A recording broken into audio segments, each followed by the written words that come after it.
What does a reinvention mindset have to do with getting your COVID vaccine? That's a really good question, and I'm so glad you asked. Making this decision leaves so many of us in the throes of an unconscious trap that I call Titanic syndrome. Not the most exciting place to be. If you've been watching my videos, you may remember that an unconscious trap is an outdated thought, belief, or behavior that holds you back or stops you from achieving your greatest success. I call this one Titanic syndrome because it involves using an outdated strategy on a new problem. A lot like First Officer Murdoch did when he steered Titanic with a hard left turn broadside into that iceberg. Now, what you might not know is that hard turn maneuver was Murdoch's claim to fame for over 20 years for avoiding collisions between ships at sea. It was the reason he was on the Titanic.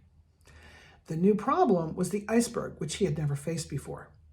And this time, using his famous maneuver sealed Titanic's fate. Now we know that a reinvention mindset will change your outcome with updated thoughts, beliefs, and behaviors. I call them simple shifts.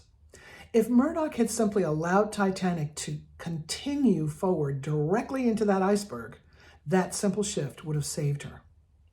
That's one of the stories that I tell in my free online course, Reinvent Your Leadership, and I know it by heart.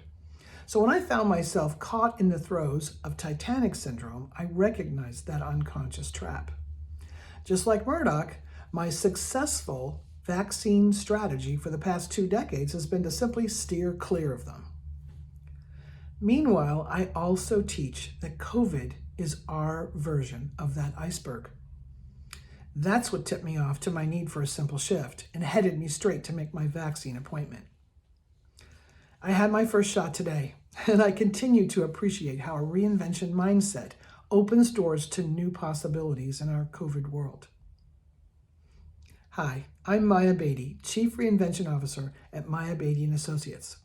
If you're ready to find out how to avoid unconscious traps like Titanic syndrome and develop your own reinvention mindset, head over to my website at mayabeatty.com, where you'll find an ever-expanding list of resources, as well as your personal invitation to join us at Reinvent Your Leadership. You are always invited, and it is always free. See you next time.